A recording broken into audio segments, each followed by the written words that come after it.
for not having my video. I'll get it sorted out by tomorrow, God's willing, I promise you. But I know you can hear me loud and clear. And so let's continue as we continue tonight. And I'm really excited about the 21 days of prayer and fast. And I'm really, not just excited for me, but excited for us. So let's get on the bandwagon. Well, not on the bandwagon. Let's get on the wagon and let's all be in preparation for those 21 days beginning March 19th. Okay, so let's get into the second half of our kingdom study for this evening. For those of you, if you are new tonight to us, this is how we do it. We do it in two parts. First Lady comes on and she shares for the first half, 45 minutes or thereabouts, and then I come on.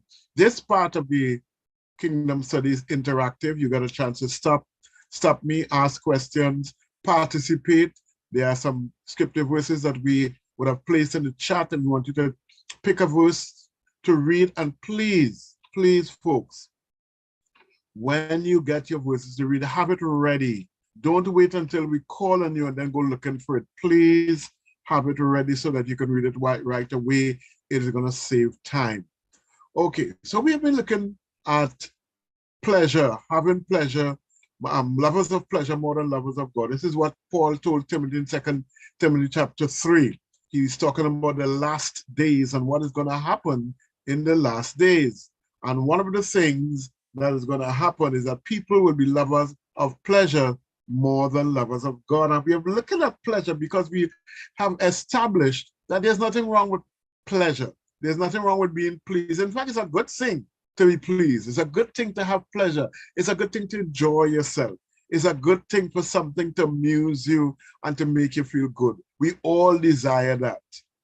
And so there's nothing wrong with it. But when your love for pleasure becomes more than your love for God, that is what the problem is. And we are saying to you that what pleases us must also please God. What pleases us must please God. And we're looking at the story, well, part of the story of that young man who his brother sold into slavery in Egypt. You know the story. Joseph was the 11th son of Jacob. Jacob loved him, bought him a coat of many colors. And then Joseph had some dreams. He used to show up with the coat. Joseph had some dreams. And because of the dreams, his brothers didn't like him. They envied him for the dreams and the fact that his father loved him, more than them, or showed him, gave him preferential treatment. And so they plotted against him. And he has now ended up in Egypt. He's a slave. He's working for a gentleman by the name of Potiphar. So Genesis chapter 39, we decided to read it last evening from verse 7 to 21. So I'm going to ask First Lady if she would read again. We're going to take it step by step, 7 to 21. And again, if you're new, we want to let you know, even though you may know the story or whatever we are doing, and you may be familiar with it, I want you to take your time and listen again. Listen to it with new ears, as though you've not heard it before. And not only that, maybe they're saying that, you can teach us too, but don't jump ahead. Because I know sometimes we're very anxious to say what we know. But remember, everybody's not on the same level. And what you may have gone through and learned and passed through, someone has not come to that place as yet. So that's why I ask everybody, please take your time and let us deal with what we are talking about at the moment. So, First Lady, Genesis chapter 39, verses 7 to 21. You want to take it slowly, verse by verse. And it came to pass after these things that his master's wife cast longing eyes on Joseph, and she said, "Lie with me." Right. Stop there. So we looked at this last night. His master's wife, the first lady of the house, the one who everybody's accountable to and has to go to. She cast longing eyes, and we looked at longing eyes. We said longing eyes is when she had desires for Joseph. She had desire. She wanted to sleep with him. And I'm not going to repeat some of the expressions my boys used last evening, as to what that meant. So she said, lie with me. She wanted to have sexual relations with him. And my first question that I ask is, was she not satisfied with her husband or by her husband? What do you think? Do you think this is what would have been a result? Or is it possible that it was a result that her husband didn't satisfy her? Why do you think she would cast longing eyes or have that desire for Joseph? We know that he would have been maybe good looking and strong and that sort of thing. But the thing is, what is it? Because does it say that there was something lacking in her relationship with her husband? What do you think? Anybody, quickly. Dr. Richard, what I personally think is that the husband did not satisfy her. So, as any woman normally would do, is if you see a next man that entices you, right?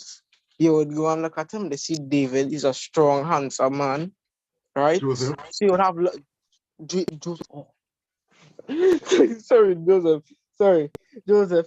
Right, and he's strong, right, and handsome. So what she would think is probably that's the one that will satisfy her. Okay. Thank you, Judah. I'm almost afraid to ask what you mean by that. Okay, thank you so much. Anyone else? No, Dr. Richards, I'm not seeing any hands up. All right. So okay. Sister Terrian says lust. Lust. Yeah, but there were other people too. All right. And it is possible that maybe her husband, she was not satisfied with or by her husband. And remember, her husband was an important man. Brother Dylan, hand is up, Dr. Richard. Go ahead. Make sure you look at mute. Good night, everyone. One thing I learned, and not only tonight, but what Pastor Nicole was saying, sexual desires is a stronghold, and it are people who are being satisfied at home, but still cannot help themselves but go after, especially young men. We call them cougars, right? Young men call them cougars now, right? Yeah. But I think in the Bible they call Jezebel spirit, right? They can't help it. They just love chasing after young men, even though they are satisfied, even though they have all and they accomplish all, they still go after young men. That's just a spirit I believe she had on her, and she just wanted to. I think the devil was using her to, as we all know, he had the anointing from the birth. The devil was trying to use her to bring shame upon God's anointing. That is my view. Okay. Thank you, Brother Dylan. Thank you. So Pastor Richards? Yes. All depends on the treatment she was getting from the husband also. Mm-hmm. Yeah, because remember her husband was an important man, and maybe he was away a lot. Maybe he was too busy. All right, and that could be part of the reason, and maybe he didn't treat her the way, as you just said, the way she desired to be treated. All of that, we're just speculating because the scripture doesn't say, all right? And it makes you also wonder if it's something that she did before, all right? Maybe with someone else. And the thing is, she had already committed adultery with him in her heart. Remember, Jesus said, if you look at someone you lust at, you commit adultery in your heart. Well, she had already committed adultery in her heart. So the scripture says, let's continue, Pastor Nicole. She said, lie with me. Yes. But he refused and said to his master's wife, look, my master does not know what is with me in the house, and he has committed all that he has to my hand. There is no one greater in this house than I, nor has he kept back anything from me but you, because you are his wife. How then can I do this great wickedness and sin against God? Right. So he refused. He refused.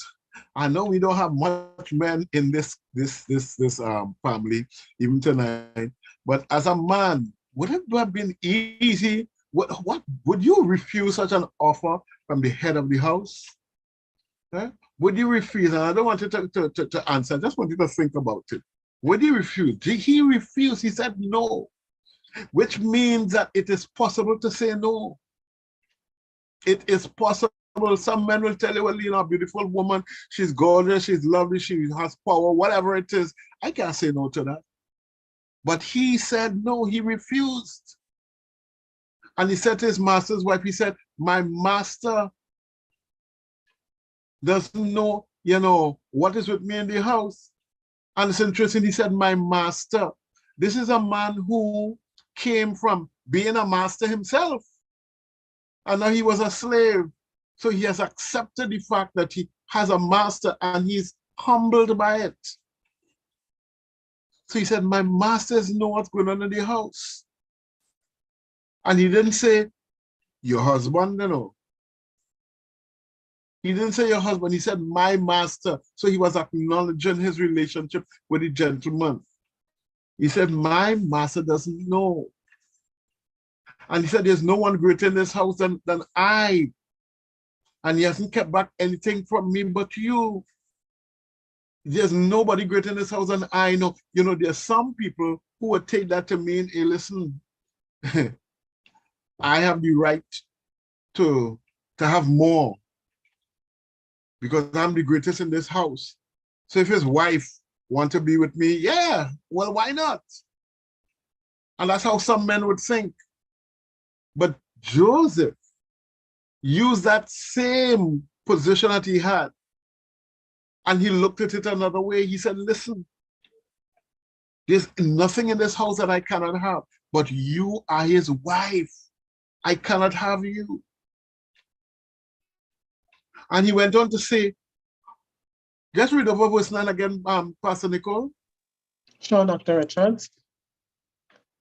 There is no one greater in this house than I, nor has he kept back anything from me but you, because you are his wife. How then can I do this great wickedness and sin against God? Right, thank you. He said, how then can I do this wickedness? How then can I? I want you to think about this. He said, listen, the master gave me everything. How in the world? That was his thought process, you know. How can I do this? He didn't ask, why should I do this, you know? And I want you to understand there's a difference. He didn't say, why should I? Because if he had asked, why should I do this? Then the enemy might have placed thoughts in his head. Well, because you're handsome. Well, because nobody will know. And I want us to come to the place where we ask the question, how can I? Not why should I? Because when you ask why should I, you start to debate in your mind. Why should I do this or why should I not do that? And you're presenting two possibilities. When you say, how can I do this? It means that I have decided I'm not going to do it. There's no way, under no circumstances. When you say, how can I? It shows that you know who you are. And you say, I can't do this. I hope you're getting the difference. There's a difference between how can I and why should I. It's like when Satan came to Jesus in the wilderness and he told him to turn stone. He said, if you're the Son of God, turn stone into bread. If Jesus had said, well, why should I do it? He might have said, well, because you're hungry or because you can. But Jesus stopped him in his tracks one time and he brought the word. So Jesus was saying, how can I do this? I know I'm the Son of God. I know that I'm able to do it, but how could I am on a mission. How could I do something like this, Satan? And this is the position we ought to adopt now. Not why should I do it, because why should I means that you're opening room for suggestions to come, and you don't want that. So he said, how can I then do this great wickedness. He saw it as a great wickedness. How many people see adultery and fornication as a great wickedness? That's how he saw it. And I know there are some people who maybe are not believers and who are out in the world, hearing this may say, this boy is stupid. He's an idiot. Somebody showing themselves at you and you call it a great wickedness? But it is, because the things of God are foolish to those who are in the world. Joseph saw this as a great wickedness, and that's how we ought to see sin, especially sin like this. It's a great, not just a wickedness, a great wickedness. Not a great pleasure, not a mistake, but a great wickedness. That's how he saw it, and this is how we are supposed to see it. And he said, how can I do this great wickedness and sin against God? He didn't say sin against your husband, He didn't say sin against my people. He saw it as a sin against God. When we begin to look at things like that, when we realize that whenever we sin against God. When we realize that whenever we do something, it is against God, and we acknowledge that, we are saying God, because God sees everything we do. But sometimes we block God out of the picture. We block him out of the picture so we can enjoy the pleasures of the sin, or we could do it as whatever we plan to do. So we don't think about God at all. But when we start thinking that if I do this, it's against God, it changes our perspective. It changes our perspective. So he saw it as a sin against God. That's how he saw it, and this is how we ought to see it. When we get involved in especially sexual sin, we don't see God in the picture at all. We only see the person in front of us. And we tell ourselves sometimes, well, her husband or his wife, and as you heard just now, as Pastor Nicholas said, my wife don't understand me. Or his wife doesn't understand him, so I'm taking care of him. Or he doesn't do anything for his wife, so let me, and we start to reason, because we think it's just the person we're coming up against, but no, it's against God. Because God says something is wrong, it is wrong. So when we sin against God. So let's continue, verse 10, Pastor Nicole. So it was, as she spoke to Joseph day by day, that he did not heed her, to lie with her, or to be with her. So she spoke to Joseph and day by day. They didn't tell us how many days, but it means this woman kept coming after him. And sometimes as men, when a woman coming behind you, you start to get this feeling of pride. Hey, she want me. And she's showing that she want me. She keep coming back over and over. And sometimes that can get to us. So it was over a period of time, and until the sin is persistent, and it will try to wear you into submission. You will get wearied into submission. And that's what she was trying to do. She was trying to wear it. Every day, every time she see him, she would tell him, lie with me, nobody will know. I wouldn't tell my husband, you don't have to worry, you don't have a wife, nothing. We good, we cool. But of course, Joseph kept his integrity. Verse 11.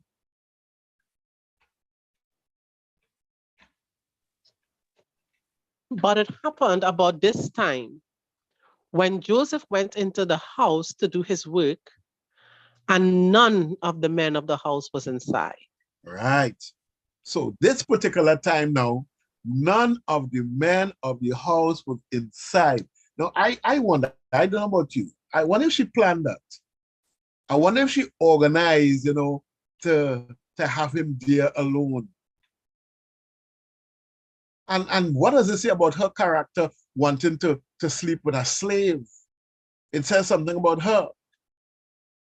But I'll tell you something, sin looks for opportunities, the devil looks for opportunity. That's why he came to Jesus when he was hungry after 40 days. So I want to ask you this question. Should he have stayed outside instead of being alone with her? Should he have stayed outside? Anybody, tell me what you think. Knowing that she was inside alone and none of the men were there, should he have stayed outside? Talk to me, somebody. No, Dr. Richards, I don't agree. If you know, in his mind, he knows he's not on that, right? So he did not feel any sense of I think he didn't feel any fear because of who he is and how he felt that, he should stay outside. We have um, Sister Janet said, you never know, it was planned. If it was planned. Yeah, you never know. You never know. How come suddenly nobody in the house except her? You never know. I remember she was persistent. Remember, she was doing this thing day by day.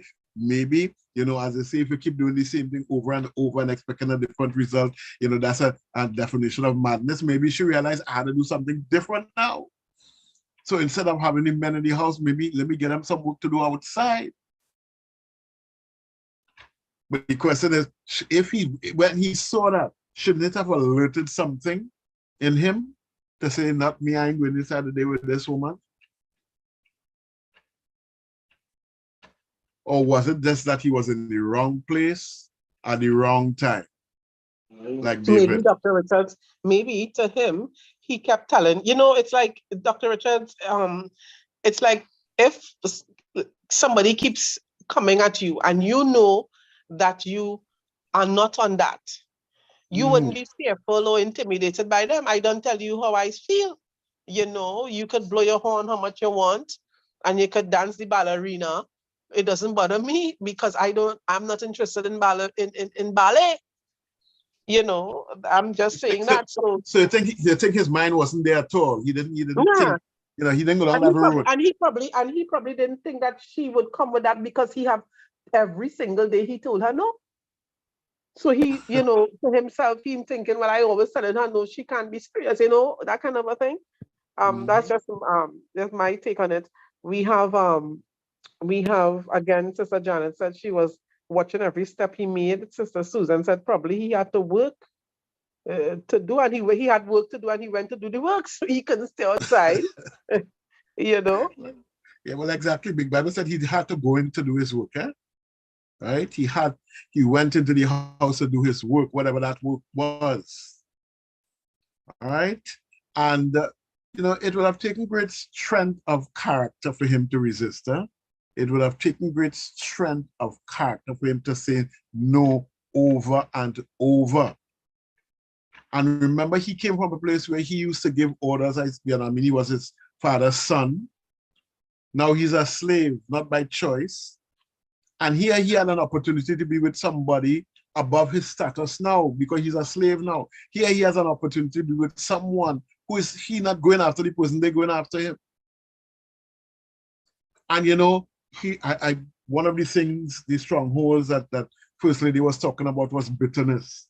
He could have been bitter, and his bitterness could have led to anger and to hate and to his bitterness he could have been bitter because of all the things that happened to him.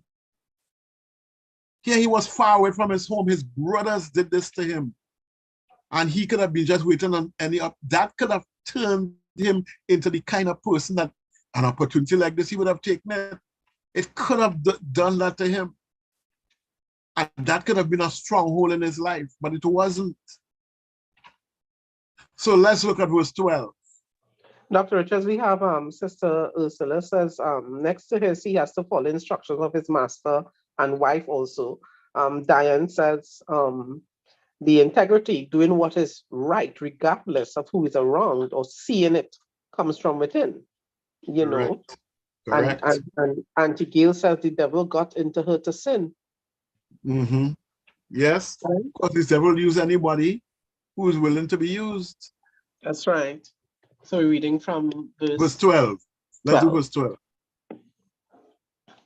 That she caught him by his garment, saying, lie with me. But he left his garment in her hand and fled and ran outside. Was he foolish to run? That's my Yes. question. Was he foolish to run? No, Dr. Richards. No way. He did the right thing by running. You know, the scripture says, resist the devil and he will flee. But sometimes we have to run. We have to flee. We have to run from sin, even if we have to run naked. Let's look at 2 Timothy chapter 2, verses 20 and 22. Who had that? 2 Timothy chapter 2. Verse 9 to 1. Mhm. Okay, I'm reading from the King James Version. But in a great house there are not only vessels of gold and of silver, but also of wood and of wood and of earth, and some of honor and some of dishonor. If a man therefore purge himself from these, he shall be a vessel unto honor, sanctified and meet for the master's use, and prepared unto every good work. Flee also youthful lust, but fellow righteousness, faith, charity, peace, with them that call on the Lord out of a pure heart. Thank you. And this is what he did. He talks about in our house, you have vessels of honor and dishonor. And you have to follow honor. And you will be fit for the masters. You said this is what he was doing. And I said, flee youthful lust. Don't walk away from it. Flee, run away from it. And this is exactly what Joseph did. He fled. So let's look at verse 13. Verse 13. And so it was, when she saw that he had left his garment in her hand and fled outside, that she called to the men of her house and spoke to them, saying, see, he has brought into us a Hebrew to mock us. He came into me to lie with me, and I cried out with a loud voice. Go ahead. Next verse. And it happened when he heard that I lifted my voice and cried out, that he left his garment with me and he fled and went outside. Right. Thank you. Now, I want somebody to explain to me how that is possible, how that is logical. He come to you. He trying to sleep with you. And you raise your voice. And he what? He give you his clothes and you run out? Does that make sense? It said, I lifted him and he left his garment with me and fled and went outside. So what is she saying? You know, he took off his clothes and he just ran out and ran and leave it. I'm trying to understand the logic in her argument. Sister, okay, Dr. okay, and let me just let me just say this too. Let me just say, was her dress ripped? Was there any sign of force? I'm trying to understand the logic. Now, this happened many years ago. I think in 2023, that might not have been able to stand. But tell me, somebody help me here. Help me to understand. Dr. Richards, I'm Joshua Richards, but before he comes on, Janet said that it's a setup, a satanic setup. And Auntie Gail said no, she lied through her teeth. Yeah, well, we know she lied, but for that lie to be accepted, they had to see the logic in it. Go ahead, Joshua.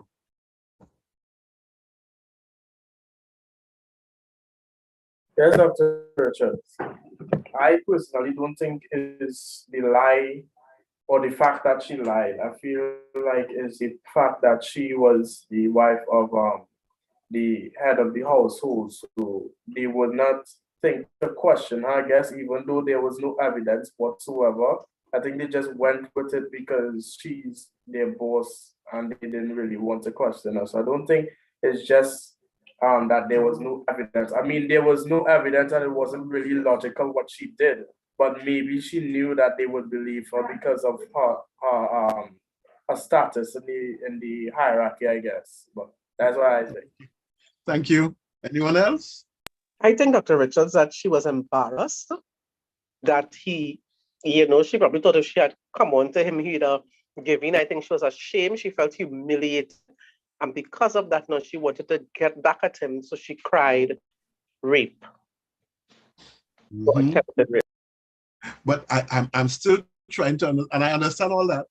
But wouldn't it have been more logical for her to maybe rip her dress or something? Because if he was trying something, then he would have been trying to get her clothes off.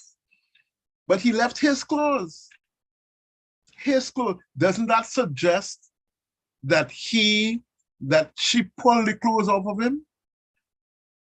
Doesn't this suggest, I mean, any logical person thinking that how she end up with his clothes and not the other way around? So I'm trying to understand the logic and why they would have believed her. Yes, go ahead. Dr. Richards, Dr. Richards.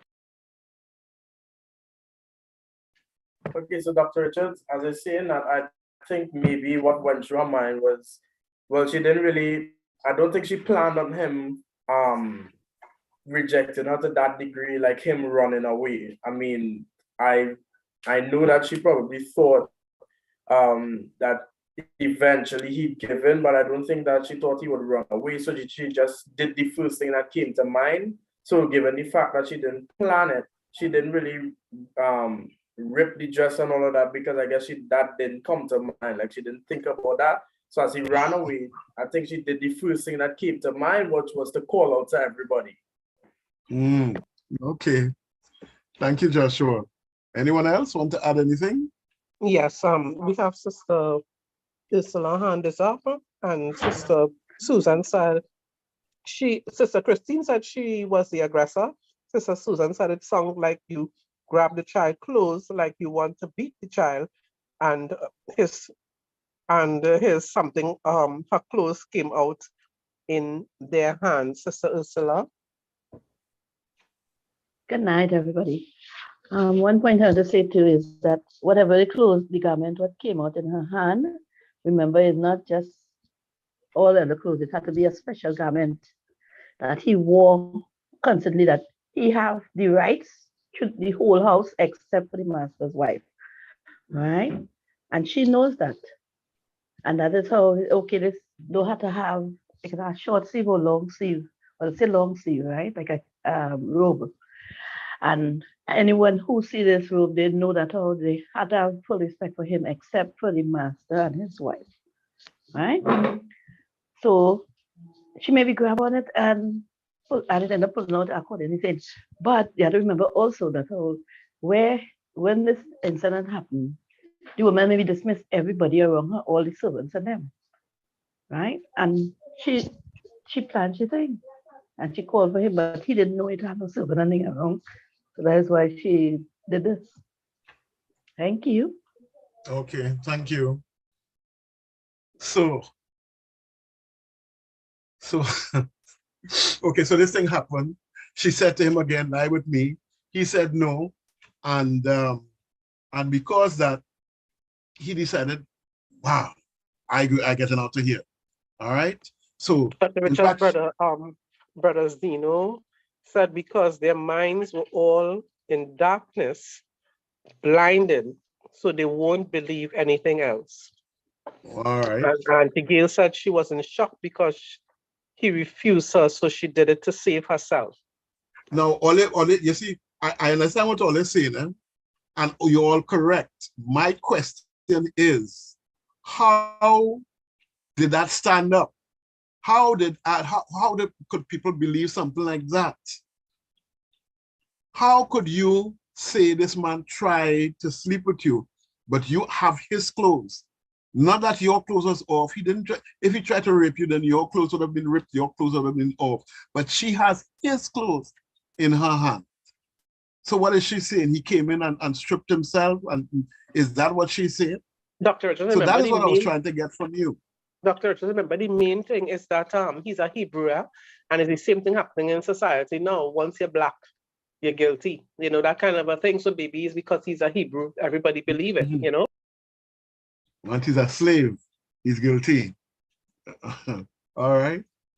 You know, and there's a saying, hell had no fury as a woman scorned. And I think that was a case here. You know, she was so upset and so angry. Imagine you, every day you resisted me, every day you tell me no. And this time she went further. Nobody's in your house, and she went further. She held on to him. And I guess she thought, well, hey, I create the right environment, the right atmosphere, and throwing myself with him. And, you know, still, he ran away. So I think that she was so furious, she was angry that she did what she did.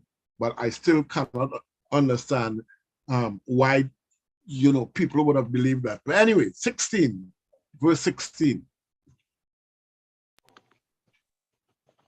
So she kept his garment with her until her master came home. Stop. So she kept his garment with her until his master came home. My question, just the scripture doesn't say, but tell me, what do you think Joseph would have been doing during this time? What do you think? If you were Joseph, I know maybe I'm a woman in you know in the family, but try and put yourself. What do you think would have been going through his mind? What do you think he would have been doing at this particular time? You know, do you think he would have probably, you know, tried to get in touch with Potiphar to explain what would have been going on? Joshua Richards, and also Dr. Richards, Auntie Gail said that they believe her because she was the master's wife. Terrence said because he was different religion. And also Christine says a woman's rat. Terrence says praying. And we have Brother Dylan's hand is up, and then Joshua Richards. Yes, okay, Brother Dylan. You will be pacing up and down. Pacing up and down, wondering what to do. Yeah. So, I mean, think about it. If it was you, what would you have been doing? Is that what you would have been doing? Yeah, pacing up and down. So pacing up and down. So how would that help? You know, well, I pace up and down. I see. All right. Okay. Somebody said, Dr. Richard, somebody said that he was probably praying. You know, he was praying the prayers.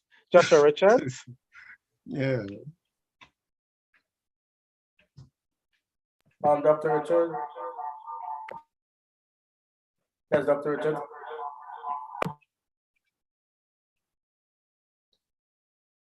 Yes, Dr. Richard. Yeah.